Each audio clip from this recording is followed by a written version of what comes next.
ये सनातन धर्म की किताब है, इसका संकलन किया है मैंने, और इसमें साहू जी ने महाभारत और रामायण काल का उल्लेख कर लिया। मेरे पूर्व वक्ता सारे लोगों ने सब चीज बता दी। वसुधैव कुटुंबकम, एक वर्ड आप बार बार सुनते हैं, G20 में भी ये वर्ड सुना आपने, सनातन धर्म से ये शब्द निकला। कुटुंबकम, कुटुंब को परिवार बोलते हैं, फैमिली बोलते हैं, और वसुधैव मतलब पूरा संसार। पूरा संसार एक परिवार है। ये एक धारणा, सनातन धर्म की धारणा, और यही शब्द अभी G20 में भी आपने देखा, और यही शब्द भारत को विश्व गुरु बनाता है। विश्व गुरु कब बनाता है? कि हम जब कहते हैं कि हमारी धर्म संस्कृति, हमारे वेद पुराण और हमारा सारा चीज ये कहता है कि पूरा विश्व एक परिवार है, इसीलिए विश्व गुरु बने हम लोग। कि वसुधैव कुटुंबकम की परंपरा और बातचीत देश में है। G20 से सारे नेता, अभिनेता, जितने साधु संत और जितने वक्ता हैं, सब यही कहते हैं वसुधैव। कितने बार, लाखों बार, करोड़ों बार ये शब्द सुनाई देता है। और 1980 तक मुझे लगता था कि संयुक्त परिवार, हालांकि विजय भाई बैठे हुए हैं, मैंने उनसे आग्रह किया बैठना है, क्योंकि उनके परिवार में मैंने देखा 5 पांडव, साहू जी बता रहे थे 5 पांडव, तो विजय भाई क्या, 5 भाई हैं लोग। महाभारत के साथ में फिर रामायण भी जो है अपने आप में बहुत सारी चीजें हैं। काले जी ने भी, धीवर जी ने भी, और विजय भाई ने तो साक्षात उदाहरण दे दिया। 1980 के बाद में हुआ क्या? हम लोग पढ़ते गए, विद्वान बनते गए, बहुत सारी चीजें होती गई, और उसके साथ साथ में हम लोगों का जो परंपरा थी, अभी तो धर्म शब्द का अर्थ भी नहीं मालूम है लोगों को कि यार धर्म है क्या, सनातन धर्म है क्या। बहुत सारी बातचीत तो हो रही है। 1980 के बाद में बढ़ने लगी महंगाई, अब फिर शुरू हुआ बाप बड़ा ना भैया, सबसे बड़ा रुपया। पहले एक आदमी कमाता था, 10 लोग 12 लोग खाते थे, अब वो 12 लोग कमा रहे हैं, काम नहीं चल रहा। उसमें 2-3 और बहुत सारे कारण भी हैं, भौतिकवादी कारण भी है। विदेश को देखा, अमेरिका को देखा, लंदन को देखा, फलाने को देखा, एक लोग रहते हैं यार मजा करते हैं। बस हमारी सदियों की परंपरा आपने खुद देखा उसे मिटते हुए, उसे खत्म होते हुए। इतने साल तो चले आ रही थी, हम लोगों ने खुद देखा हुआ परिवार, पूरा उदाहरण सनातन परंपरा थी। लेकिन अमेरिका को देखा, दूसरे को देखा, पढ़ा लिखे किए, इंटरनेट आ गया, बहुत सारी चीजें आ गई कि वहां तो अकेले रहते हैं यार, मौज है अकेले में, कहां कोई पूछने वाला नहीं, टोकने वाला नहीं, बात करने वाला नहीं।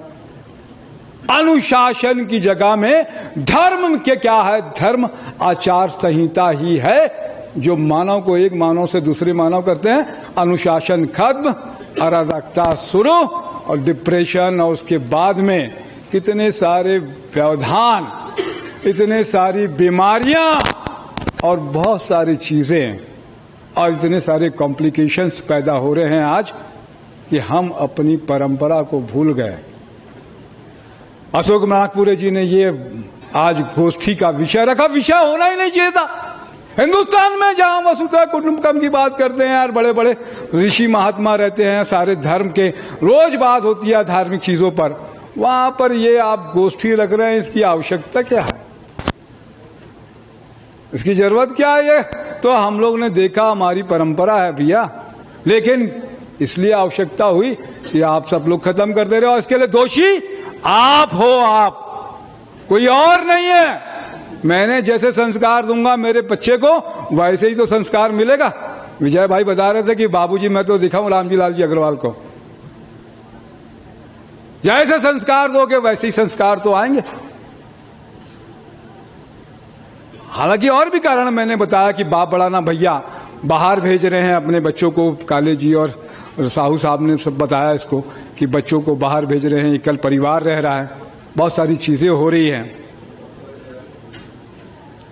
जरूरत आज इस बात की चिंतन करने की, अच्छी बात है कि छत्तीसगढ़ महाराष्ट्रियन तेली समाज, अशोक नागपुरे जी, प्रमिला ध्रुव जी और सारे लोग, बलराम नागपुरे जी भी, सबसे बड़ी बात है कि छत्तीसगढ़ महाराष्ट्रियन तेली समाज संयुक्त शब्द है। महाराष्ट्रियन तेली समाज छत्तीसगढ़ भी कर सकते थे, लेकिन छत्तीसगढ़ को भी उन्होंने जोड़ा, संयुक्त रूप से जोड़ने का काम करना है। परिवार को, दिल को, लोगों को, यही जीवन है। जीवन का आनंद बोल रहे थे अभी साहू जी सब बता रहे थे कि आनंद और भावनाएं हमारे अंदर में है, और भावनाएं, इमोशंस काम करता है मनुष्य के जीवन में। अगर इमोशंस को हटा दें तो फिर कुछ भी नहीं बचता। और इमोशंस के कब होगा? जब शेयर करने के लिए कोई होगा, आपके दुख और सुख को बांटने वाला परिवार होगा, जब ही तो इमोशन होगा, और इमोशन होगा तो परिवार होगा, और वही जीवन होगा। वही तो जीवन है। जीवन है क्या? भावना ही तो जीवन है। इमोशन को खत्म कर दीजिए, कुछ भी नहीं बचा जीवन। बांटने वाला, सुख दुख करने वाला, सब बात करने वाला, सुनने वाला। बर्तन है, खड़केंगे, वो खड़कते रहते थे। बहुत सारी चीजें इतने साल से चलाए, ऐसे ही थोड़ा चला लिए थे। 10,000 साल से जो परंपरा चल रही थी वो ऐसे ही थोड़ा चल रही थी। ठीक है, होता रहता है, थोड़ा बहुत ऊपर नीचे होना है, वो अपनी जगह में है।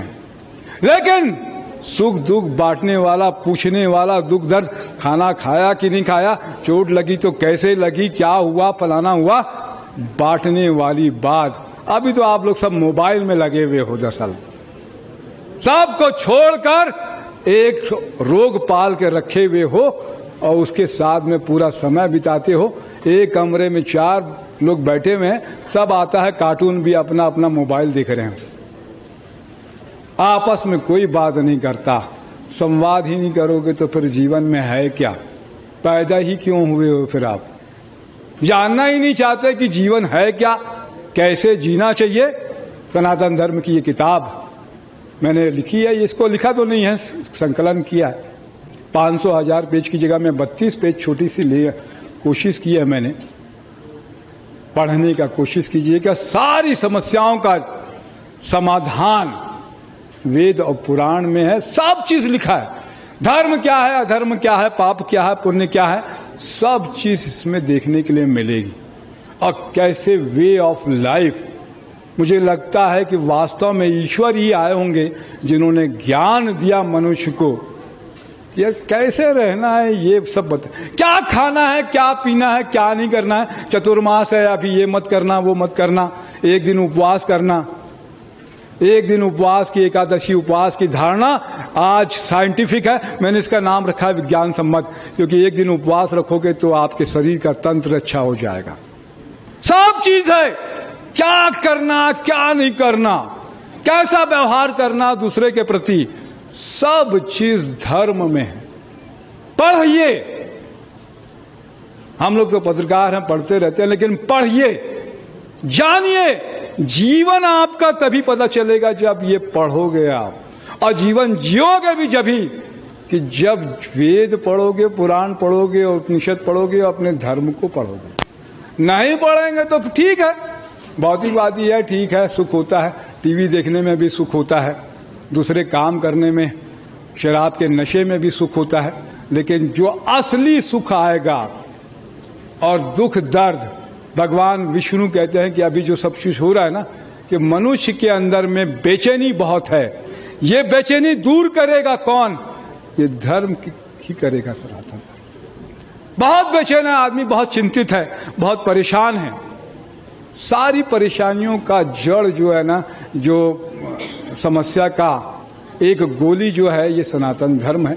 पढ़िए, बहुत आनंद आएगा। मैंने 6 महीने लगाए इसको, किताब को छोटा करने में, समय नहीं लूंगा ज्यादा। अशोक नागपुरे जी का धन्यवाद और सभी महाराष्ट्रियन तेली समाज का धन्यवाद। बोलूंगा तो बहुत देर हो जाएगी। मुझे समय दिया इसके लिए धन्यवाद। जय जोहार, जय छत्तीसगढ़।